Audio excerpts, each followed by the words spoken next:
ನಮಸ್ಕಾರ ವಿದ್ಯಾರ್ಥಿಗಳೇ, ವಿಶಾಲ ಜ್ಞಾನ ಕನ್ನಡ ಯೂಟ್ಯೂಬ್ ಚಾನಲ್ಗೆ ಸ್ವಾಗತ ಅಂತ ಹೇಳುತ್ತಾ ಇವತ್ತಿನ ವಿಡಿಯೋದಲ್ಲಿ ಸೆಕೆಂಡ್ PUC ವಿದ್ಯಾರ್ಥಿಗಳಿಗೆ ಇರುವಂತಹ ಮಾಹಿತಿಯಾಗಿರುತ್ತೆ. ವಿಡಿಯೋನ ಕೊನೆಗೂ ನೋಡಿ ಹಾಗೂ ನಮ್ಮ ಚಾನಲ್ಗೆ ಮೊದಲ ಬಾರಿ ವಿಸಿಟ್ ಮಾಡ್ತಾ ಇರುವಂಥ ವಿದ್ಯಾರ್ಥಿಗಳು ತಪ್ಪದೇ ಸಬ್ಸ್ಕ್ರೈಬ್ ಮಾಡ್ಕೊಳ್ಳಿ ಹಾಗೂ ನಿಮ್ಮ ಫ್ರೆಂಡ್ಸ್ ಹೆಚ್ಚಿನದಾಗಿ ವಿಡಿಯೋನ ಶೇರ್ ಮಾಡಿ ಅವ್ರಿಗೂ ಈ ವಿಷಯ ತಿಳಿಲಿ ಅಂತ ಹೇಳ್ತಾ ವಿಡಿಯೋ ಶುರು ಮಾಡೋಣ ಬನ್ನಿ.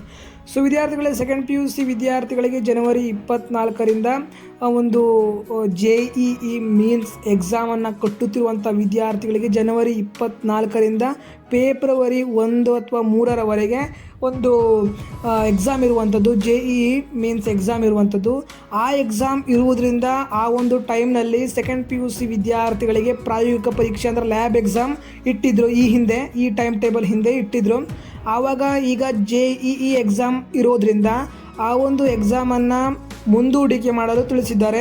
ಆದ್ದರಿಂದ ನಿಮಗೆ ಜನವರಿ 24ರಿಂದ ಫೆಬ್ರವರಿ 3ರವರೆಗೆ JEE ಮೇನ್ಸ್ ಎಕ್ಸಾಮ್ ಇರುವುದರಿಂದ ನಿಮಗೆ ಲ್ಯಾಬ್ ಎಕ್ಸಾಮ್ ಇರೋದಿಲ್ಲ. ಸೆಕೆಂಡ್ PUC ವಿದ್ಯಾರ್ಥಿಗಳಿಗೆ ಹೇಳ್ತಾ ಇರುವಂಥದ್ದು ಅದನ್ನು ಫೆಬ್ರವರಿ 17ರ ಒಳಗಾಗಿ ಮಾಡಬೇಕು ಅಂತ ಕರ್ನಾಟಕ ಪರೀಕ್ಷಾ ಹಾಗೂ ಮೌಲ್ಯ ನಿರ್ಣಯ ಮಂಡಳಿ ತಿಳಿಸಿರುವಂಥದ್ದು. ವಿಡಿಯೋ ಅರ್ಥ ಆಗಿದೆ ಅಂದ್ಕೊಳ್ತೇನೆ. ಸೆಕೆಂಡ್ PUC ವಿದ್ಯಾರ್ಥಿಗಳಿಗೆ ಜನವರಿ 24ರಿಂದ ಏನು ಲ್ಯಾಬ್ ಎಕ್ಸಾಮ್ ಇತ್ತು ಅದನ್ನು ಮುಂದೂಡಿಕೆ ಮಾಡಿದ್ದಾರೆ JEE ಮೀನ್ಸ್ ಎಕ್ಸಾಮ್ ಕಾರಣದಿಂದ. ಸೊ ಇದು ಇವತ್ತಿನ ಒಂದು ಮಾಹಿತಿಯಾಗಿದೆ. ಸೊ ವಿದ್ಯಾರ್ಥಿಗಳೇ, ವಿಡಿಯೋನ ಮುಗಿಸುವಂಥ ಟೈಮ್ ಬಂತು. ಈ ಒಂದು ವಿಚಾರ ತಿಳಿಸಲಿಕ್ಕೆ ವಿಡಿಯೋ ಮಾಡಿರುವಂಥದ್ದು.